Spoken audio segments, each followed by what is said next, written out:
ang naging sentensya ng General Court Martial sa 12 leader ng Oakwood Mutiny. Kasama po sa kanila sina Army Captains Milo Maestrecampo at Gerardo Gambala, ang dalawa na sinasabing pinakautak ng Oakwood Mutiny. Nasa newsroom po ang ating defense correspondent na si Erel Cabatbat. Erel, hindi ba itong sina Maestrecampo at Gambala ay yung mga Oakwood leaders na nagbigay ng apology statement kay Pangulong Arroyo? Tama ka doon, Cherry. Kasama nga sina Gambala at Maestrecampo na humingi ng paumanhin sa Pangulong ilang buwan matapos ang Oakwood Mutiny. Dahil nga sa paghingi ng paumanhin, nagkawatak-watak ang grupo. Kung matatanda mo, Cherry, na nagkaroon ng faksyon sa grupo. May grupo ni Senator-elect Trillanes at ang grupo nga ni Maestrecampo at Gambala. Binago ng grupo ni Gambala at Maestrecampo ang kanilang not guilty plea sa guilty noong July 10. Kaya napabilis ang pagdinig sa kanilang kaso. Hindi katulad ni Trillanes, Marine Captain ni Colonel Faldon at iba pang Marine at Air Force officers na nilalaban pa rin ang kanilang asunto sa court martial. Cherry? Okay, Errol, let's backtrack a little, no? Pagkatapos nilang humingi ng tawad, ano ba yung naging kaso nila sa court martial? Cherry, ang kaso ni Gambala at Maestrecampo ay ang paglabag sa tinatawag Article of War 96 o Conduct and Becoming of an Officer and a Gentleman. Ang pinakamabigat na parusa dito ay dishonorable discharge mula sa serbisyo. Para sa isang sundalo, ito ang pinakamasaklap na parusa igagawad sa iyo dahil practically tapos na ang karir mo sa serbisyo. Cherry? Okay, so does this mean, Errol, they're gonna walk out anytime soon? Lalaya na ba sila? Cherry, baka matagalan pa bago makalaya ang 12 nasentensyahan kanina dahil sinabi ni AFP Chief of Staff Hermo Hereses pero na pag-aaralan pa niya ang naging sentensya ng court martial. Bago nito, ipapadala pa rin ni Esperon kanyang rekomendasyon sa Malacanang para aprobahan naman ni Pangulong Arroyo.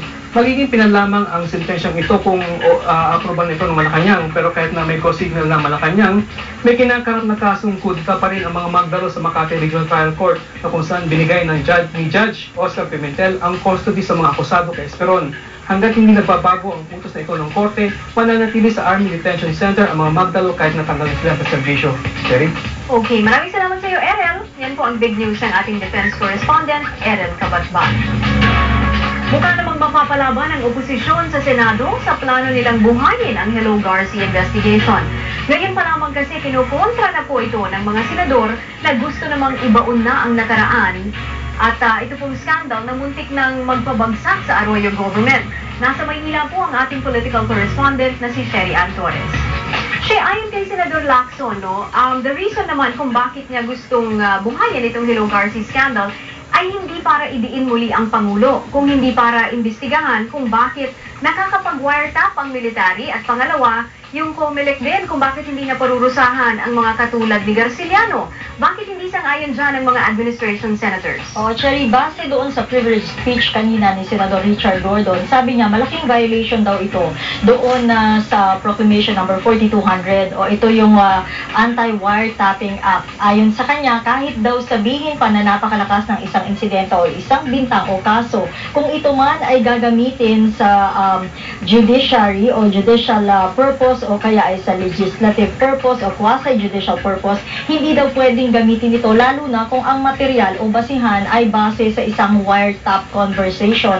Kagaya, Cherry, nung nang nangyari o ginawa ng ISAF umano noong kasagsagan ng 2004 election. Cherry, mag-a-update lamang ako. Ngayong hapon ay nagkasundo, imbes na ituloy ang pagdinig ng Committee of the Whole sa Martes tungkol nga dito sa Hello Garcia controversy, bigla na lamang nagbago ng pulso ang mga senador bagkus ang nangyari. Sa Tuesday, Cherry, ay magkakaroon ng emergency meeting o closed-door meeting ang Senate Committee on Rules at pag-uusapan nila muli ang legalidad ng kasong ito. Cherry?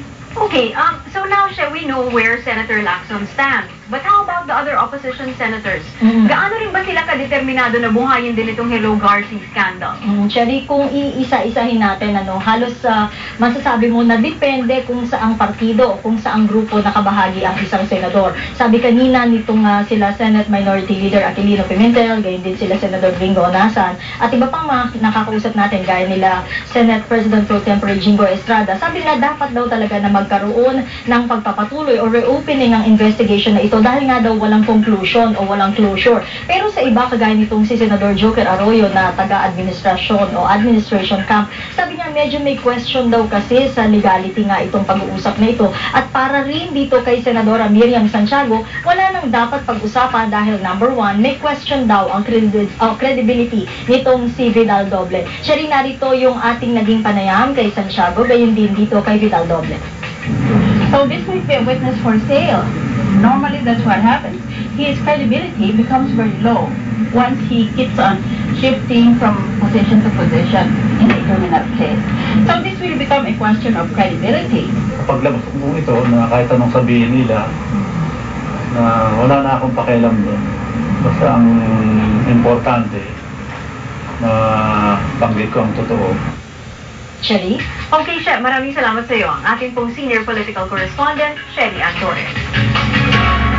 Susunod sa big news, dapat bang mabahala ang Malacanang sa Hello Garci Part 2? At insider sa Smart Telecom, nirecruit umano ng ISAP sa wiretapping.